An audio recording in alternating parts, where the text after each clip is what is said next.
Hello. As I mentioned in the last rant I made, I was thinking I might do a thing on the Mark of the Beast. And what I thought, we're going to talk about some stuff. I got to go through some definitions, but this is a pretty good paragraph, pretty good chapter out of a book that talks about it as well. And I think I'll start with reading this. There's several pages here. So I probably won't finish it all in one go. We'll probably have to make several parts of this little section of the playlist. But I will put a link. You can get this same book that I'm reading out of. This is a friend, which we don't really talk or see much of each other anymore. Gregory Williams out in Oregon. He wrote several books. The thing about Greg's books, though, he doesn't write a whole lot. You'll see as I zoom in a little bit closer here. Most of it is all quotes with footnote citations, just page after page. Look, the footnotes are, half the page is footnotes from just what he's copied and pasted up here. So he writes a little bit, but it's mostly just taking stuff out and then putting it together in one place so it's easy for people to find. So they're very good resources. That's why this is up on the screen. This is the book, The Covenants of the Gods. No solutions in this book, just the issues, what it is that's causing problems. And this is one of the chapters of that book. So I will put the link. I just tested the link to make sure it's still good. I'll put a link for a free online PDF version of this book in the description of this video once I get it uploaded. Anyway, where are we going to start with this? We'll see how many pages we can get done, but I don't like making the videos longer than 40 minutes. Sometimes I know they go for an hour, maybe a little longer, but I try to keep them to around 40 minutes at the most. But let's, when we're talking about mark or sign, let's pull up a few places in the Bible and see what it has to say when we look into the Hebrew words and the Greek words. Here's one in Genesis 4:15. And Yahuwah said unto him, Therefore whosoever slayeth Cain, vengeance shall be taken on him sevenfold. And Yahuwah set a mark upon Cain, lest any finding him should kill him. So again, this is Genesis 4:15, and we see this word mark here. So we scroll down to the concordance part, and we break it up, and we'll find the word mark here. Slayeth Cain, sevenfold, the Lord has set a mark. And it's the Hebrew word 226, ot. So I'm going to click on this, and we'll see if we can see Strong's Hebrew word 226, ot. Let's see, probably from H225 in the sense of appearing. King James translation count for this word ot is 79 times. And we can see into the English it's been translated as sign or signs 60 times. Token or tokens 14 times. Ensign or ensigns 2 times, a flag basically. Miracles 2 times, and mark 1 time. So this ot is a mark or a sign, token, flag, ensign, banner. So we can see here from that, we can see the actual breakdowns, and I didn't read this, but here we go, banner, a distinguishing mark, a sign, a signal, a remembrance, a miraculous sign, an omen, a warning, a token, an ensign, a standard, miracle proof. So ot probably from 225 in the sense of appearing, a signal, literally or figuratively, as a flag or a beacon, a monument, an omen, a prodigy, evidence. That's interesting, as evidence. A mark, sign, or token.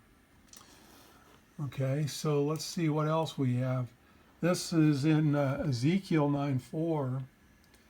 And Yahuwah said unto him, Go through the midst of the city, through the midst of Jerusalem and set a mark upon the foreheads of the men that sigh and that cry for all the abominations that be done in the midst thereof. Now this is different. We know that it can't be the Hebrew word oat, because we saw that it's only marked one time in the Bible. And the rest of the time it's usually a sign or signs or token. So let's see what this word is in the Hebrew. And set a mark, which is now a Hebrew word 8420, tav. So let's see what that breaks down to. Tav, which is a letter of the Hebrew alphabet. It's from 8427, this word tav, and looks like it's used 3 times in the King James Version of the Bible. And it's translated mark twice and desire once. It's kind of interesting. You wouldn't think of the word desire and mark going together, would you? Mark as a sign of exemption from judgment.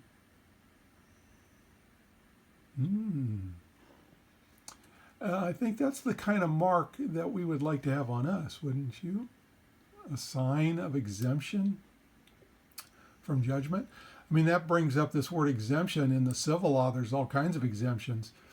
You know, you like a state incorporated thing called a church, right? You've probably seen them. They're all over little towns and cities all over the world. And most of them are incorporated by the civil law state as their God.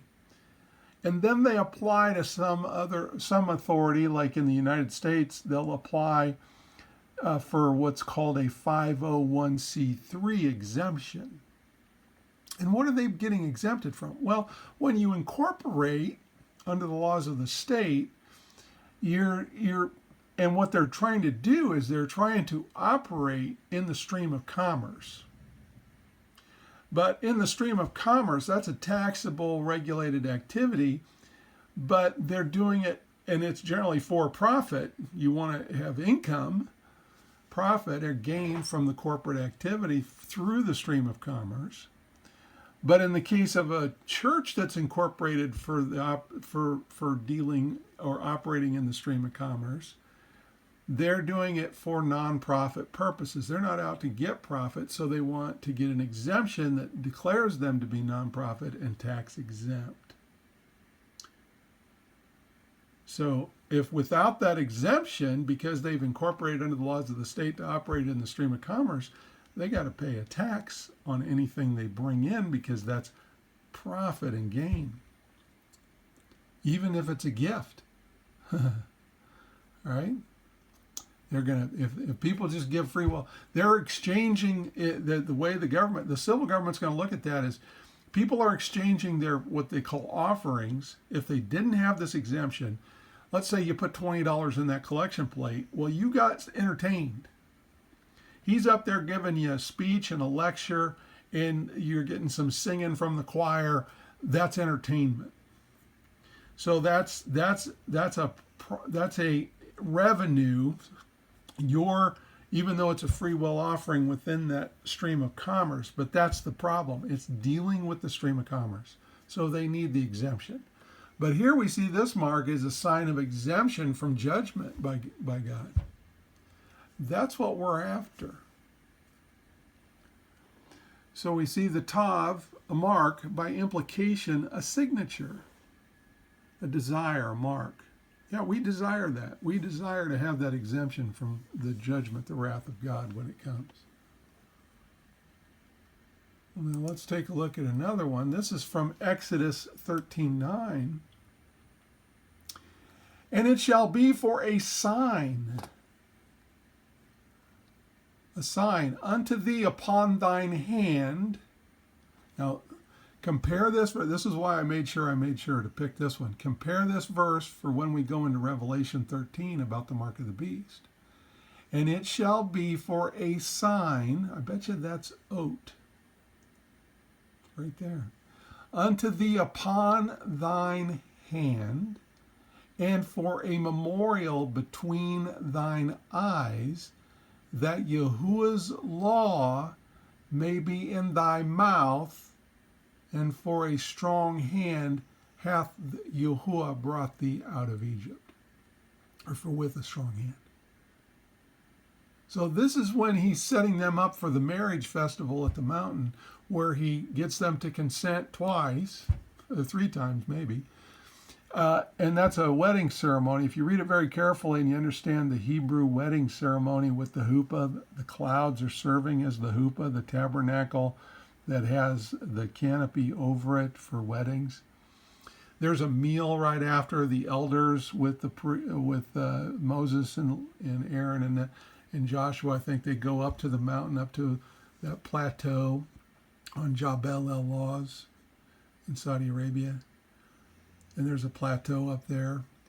That's where the cave is for where Elijah went, where Paul went. Up on that plateau, it's a natural amphitheater, so if you yell from up there, people down below will hear you. But that's where those elders, after the wedding, they go up and have this wedding feast. So he's laying out, you got to be obedient to me. I just redeemed you from the death angel with the Passover lamb, and I saved your butt. I saved you from certain death at the hands of Pharaoh's army through the Red Sea miracle, and now I'm going to marry you. And so because I'm your redeemer and savior, I'm your God. I'm going to become your God, your lawmaker, your sovereign power, your ruling judge, and I need you to be obedient to my laws. We don't keep the laws of God for salvation.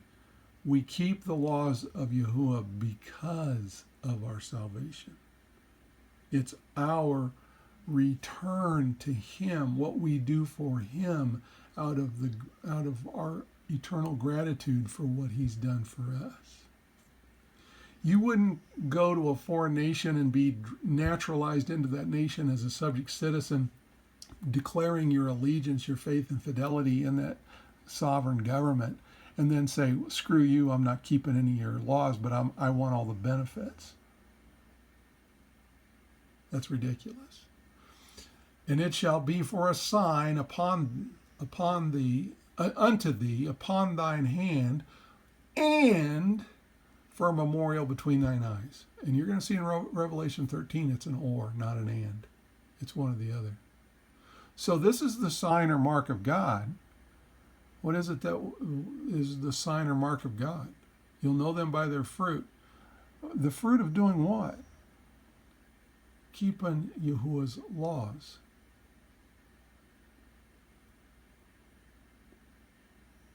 So what you do in your hand and between thine eyes, what you think, what you believe. Do you believe this law has been nailed to the cross? Do you believe you don't have to keep that law anymore because grace and mercy? So are you making a mockery of his redemptive sacrifice? Because you don't want to obey as a wise virgin. So let's go down here and see if this sign is oat. For a sign, oat 226. We looked at that already. We can see 79 times this Hebrew word's found. Sign, token, ensign, miracles, mark. A sign or signal. A distinguishing mark.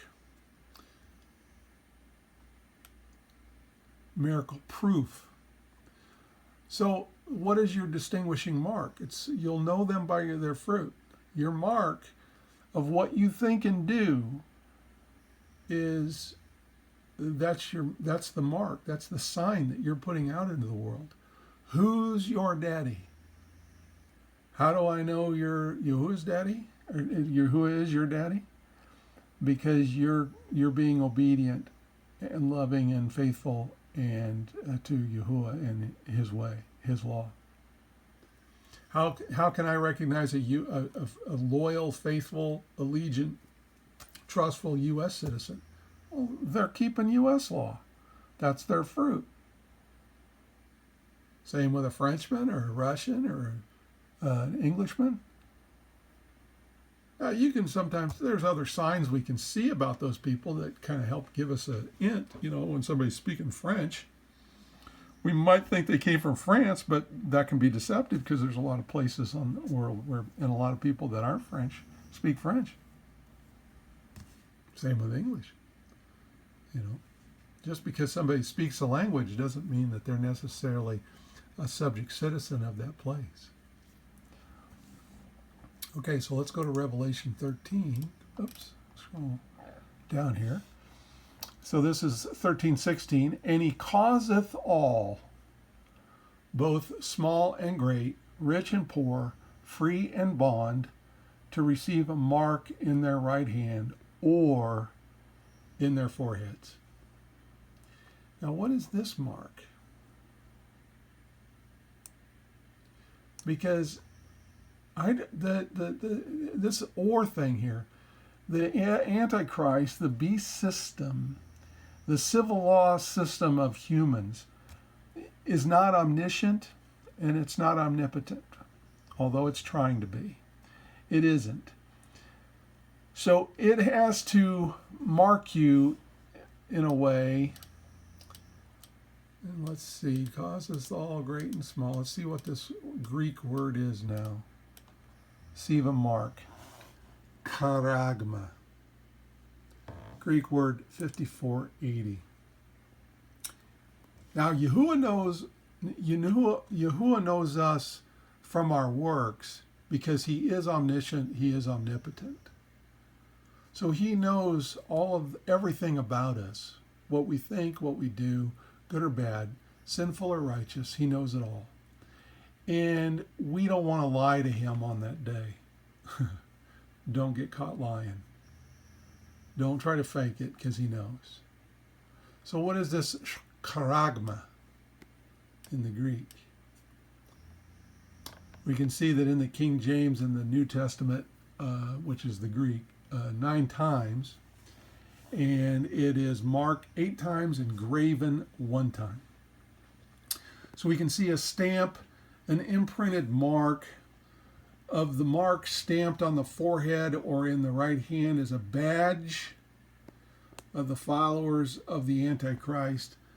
The mark branded upon horses, thing carved, sculpted, graven work, idolatrous images. Charagma from the same as Greek 5482, a scratch or etching, a stamp as a badge of servitude. Or sculpted figure, statue, graven mark. Okay. So let's see, because that's what this book, this chapter in this book, the charagma, the badge of servitude yesterday versus the card, the badge of servitude today. Now, Greg's going to point at the things, and I kind of lump this all together. He's using a singular, the card, but in reality, what we're looking at here is the way I say it to people is you have all of the mark of the beast in your wallet or purse right now. If you are like here in America, if you're a 14th Amendment U.S. subject citizen and the citizen of your state under the 14th Amendment, and you have everything that proves that you're a citizen, you've signed tax file 1040 forms, tax filing forms, declaring yourself under penalty of perjury that you're a 14th Amendment U.S. citizen. You have a state-issued birth certificate.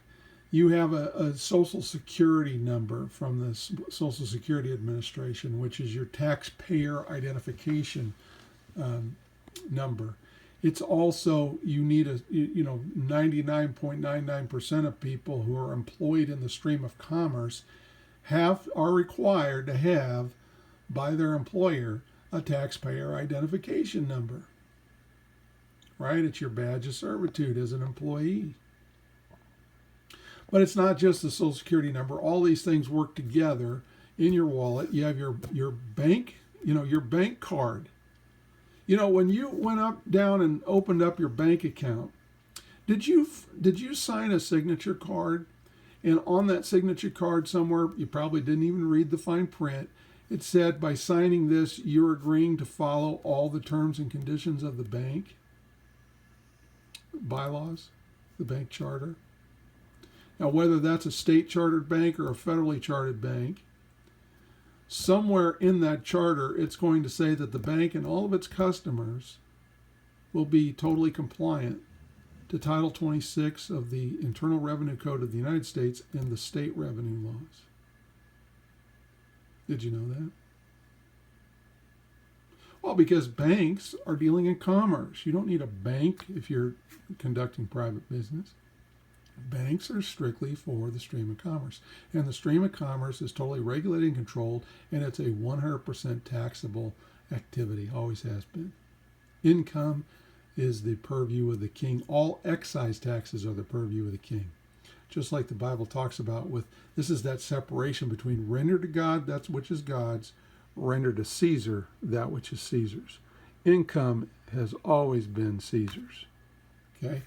So by saying the card in the singular, we're not talking about just your Social Security card, just your driver's license, just your occupational license, just your business license.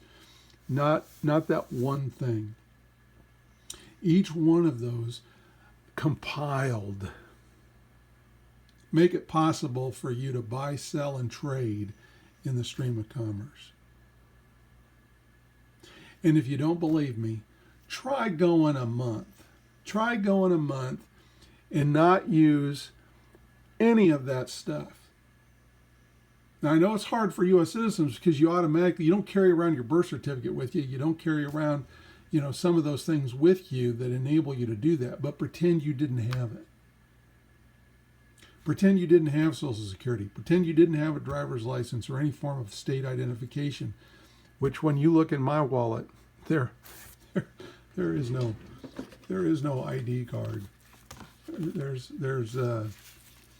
business cards of people I know. Here's my, this is the closest you're going to get to an ID card in my wallet.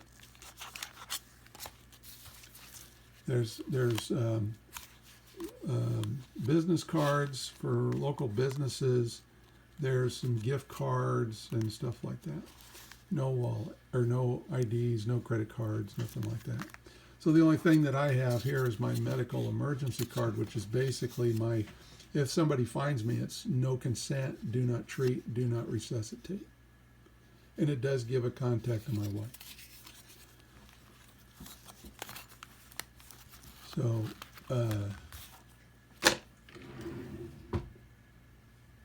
you try going into places without, having anything like that. I can't go bank. I don't have, bank's going to ask me for a Social Security number and ID. I don't have that. Hell, I have trouble. I'm late 50s. If I walk into a commercial business with the Federal Reserve note dollar unit cash stuff, and want to buy like a bottle of whiskey or something, it's like, you got ID? No. Do I need ID? Look at me. I'm wrinkled. I'm old. Gray hair, beard. You think I'm 21? Well, we got to have it. We got to have that ID. Well, okay, that's fine. I'll go somewhere else.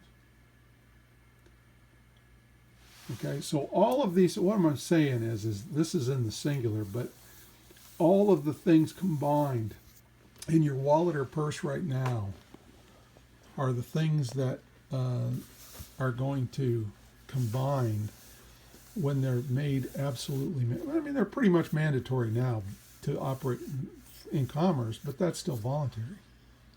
There's coming a day, and believe me, if you were like me during the COVID lockdown stuff, which thankfully where I was, that was only for 15 days. Then it was lifted. But there were some businesses, larger ones, like up north in the bigger city from where I'm at. The Walmarts up there, they stopped taking cash, paper dollars. You had to use bank cards, credit cards, debit cards, whatever. Well, that pretty much blocked me from going in the store. Well, I go in there, I have no way of paying. Okay, so I'm one of those people like me are kind of the canary in the coal mine kids. when you guys that have all this stuff in your wallet, when you see people like me being completely locked out of the system because we're anonymous and we're not allowed in anymore, that should scare the living hell out of you. That ought to get you to go, you know what, maybe I need to not do this anymore. Because that day's coming and you're not prepared for it. You're not prepared. And to be honest, neither am I really. You're not going to be able to be 100% prepared, and that's the way God wants it. He wants us to become dependent on Him again. Manna from heaven, water from a rock, protection from Him.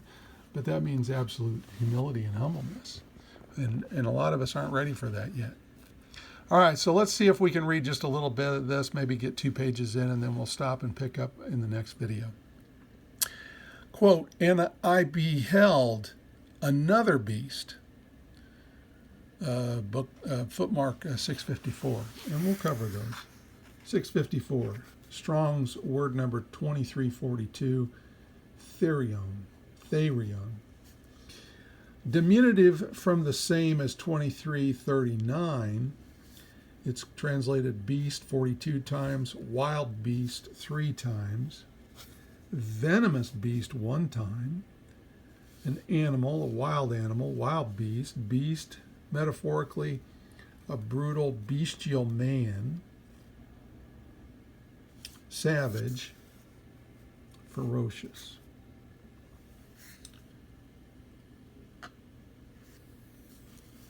"And I beheld another beast coming up out of the earth." Now, you think that we're talking about this monster thing? Or do you think we're talking about this idea of, where was it again? Oops. Metaphorically, a brutal bestial man, a savage.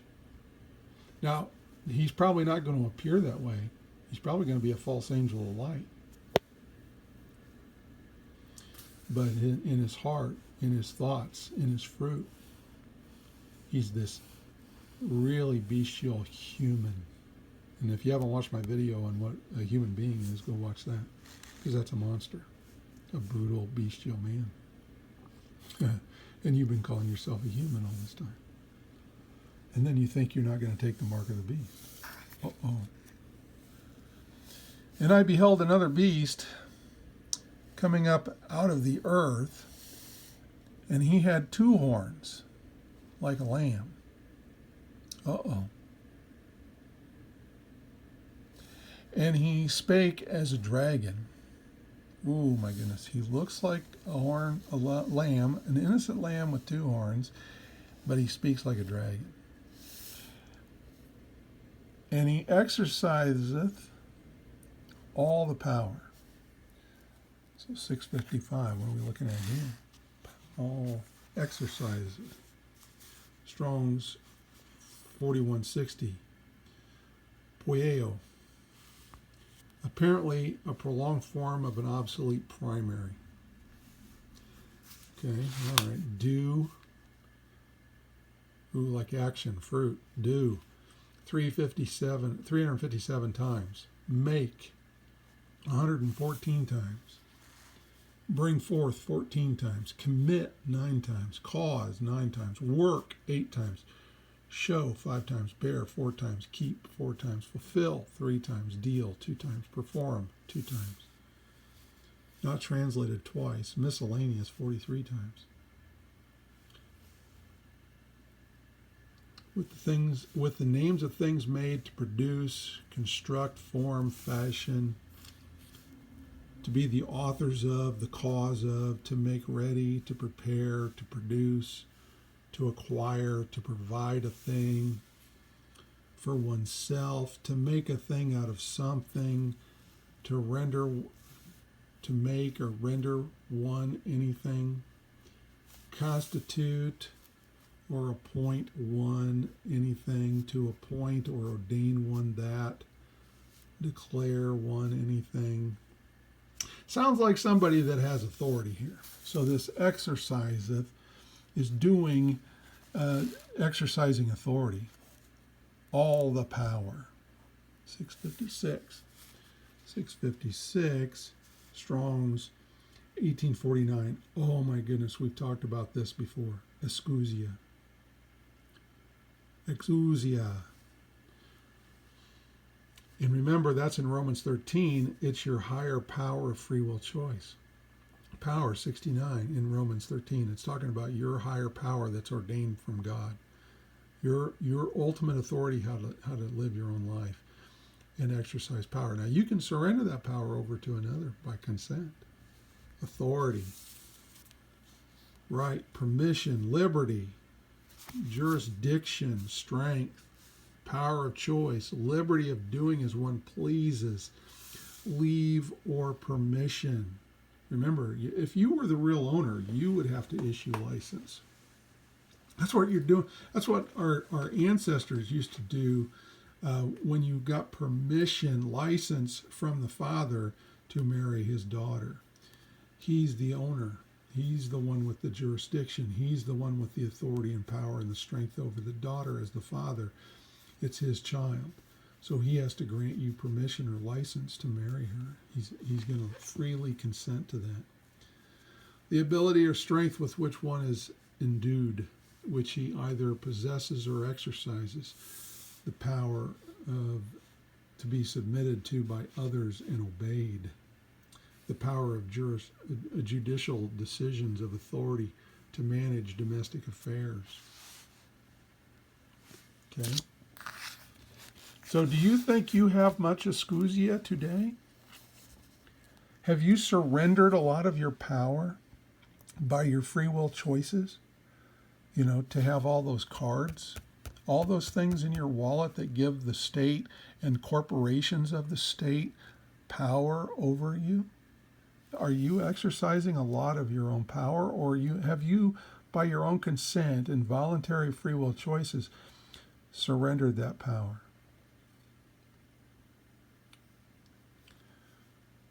So he had two horns like a lamb, and he spake as a dragon, and he exercises all the power of the first beast before him. See, sounds to me like, this is a unifying of this global system. And causeth the earth and them which dwell therein to worship the first beast. What's worship again? Worship is obeyance. It is your obedience, your homage. Now, people think this is often, the Greek word here is often proskuneo, which means to kneel down and kiss the ring or kiss the hand. Now, most Americans or civilians today, regardless of what nation, civil nation state, they don't bow down and kiss the hand anymore, although Catholics do. Roman Universal members of the Roman Universal Church, they love to kiss the Pope's hand. But what most civilians do now is they will, I think it's funny when they take a knee. Okay, well, if you stand up and put your hand over your heart or salute or whatever, you're still giving your allegiance. You're still pledging allegiance, showing your homage, your worship. And if you're obeying the laws and paying your taxes, that is your actual worship. When you pay tribute, excise tax, to your master, you're expressing your worship. Whose deadly wound was healed, and he doeth great wonders, so that he maketh fire come down from heaven on the earth in the sight of men. Ouch. Let me turn this light up because it's having a hard time focusing. I probably should have done that a while ago. Now let me ask you, are all the nations of earth able to bring down fire from heaven, the first heaven, the atmosphere? Can the United States bring down tons of fire from heaven? on the earth. Absolutely.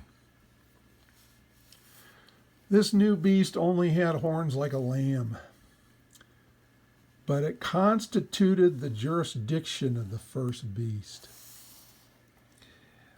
Is it a wild animal or a brutal man?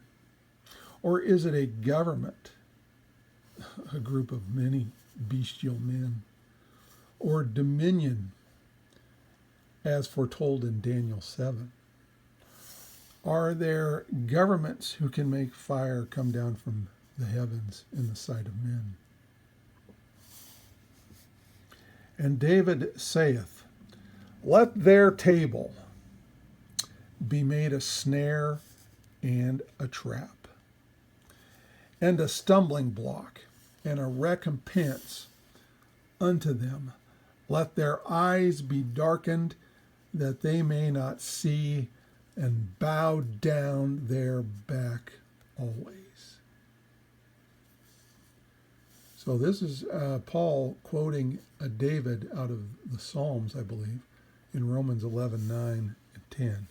Now let's see what this word trap here, because this is coming from David out of the Psalms. And David saith, let their table be made a snare and a trap.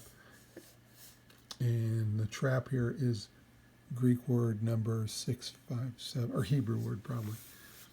Hebrew word 657, Strong's number 2339, Thera,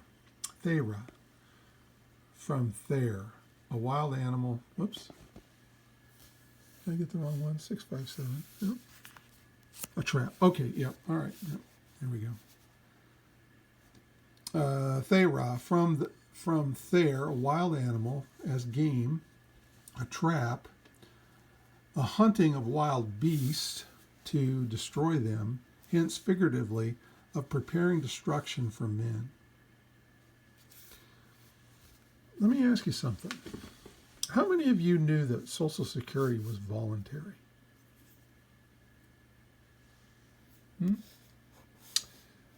Let their table be made a snare and a trap. When you covet, let me ask you something. Let's look at public schools for a minute.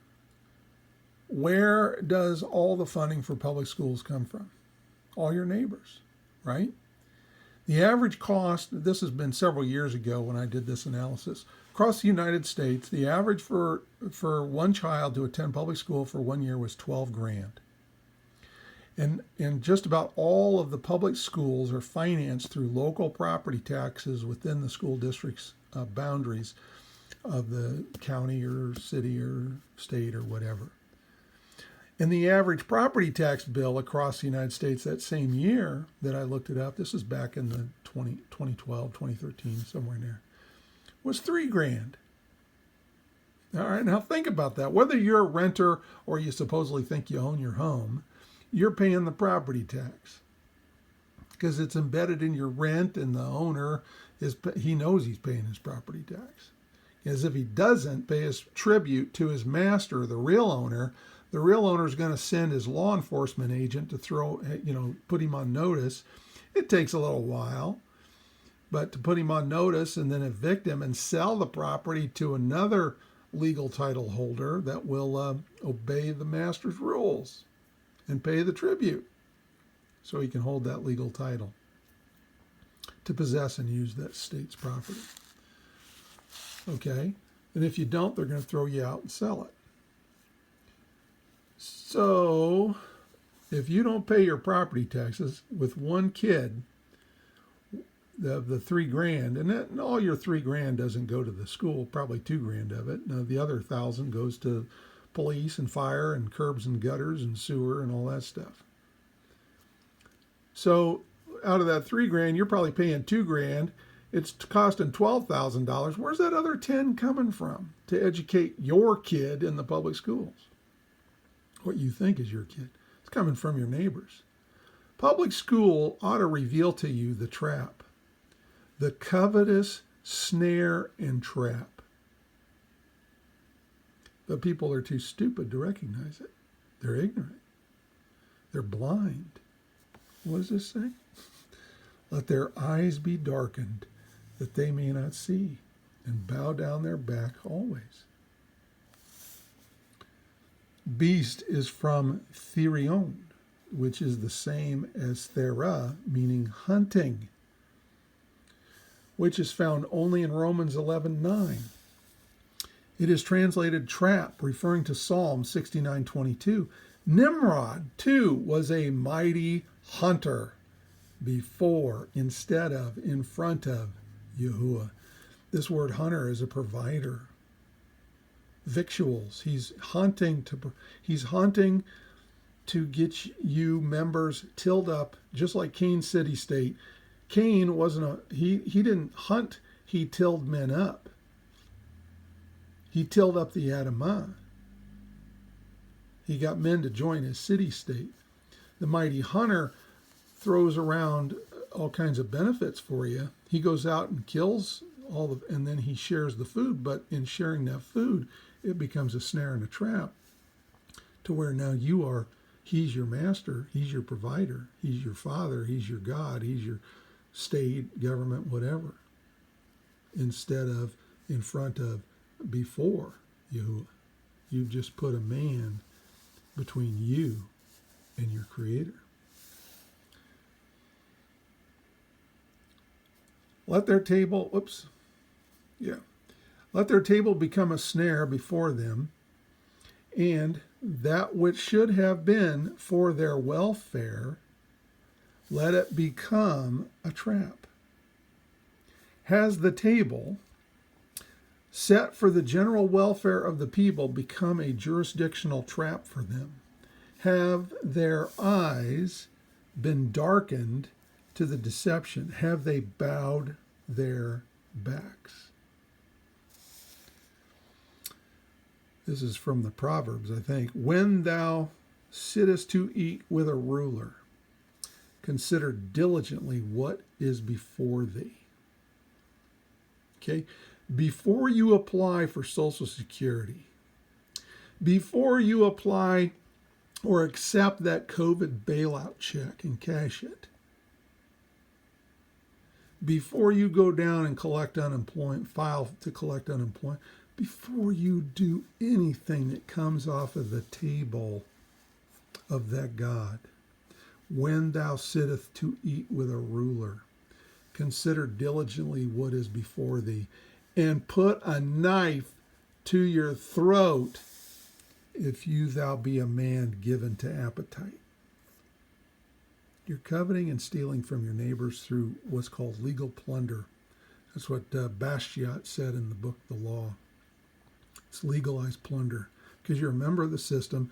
You have empowered the state through license to steal from your neighbors, the members of and they've willingly accepted this too. But in reality, when we compare it to God's system, this is through force and coercion under threat and duress of suffering a punishment.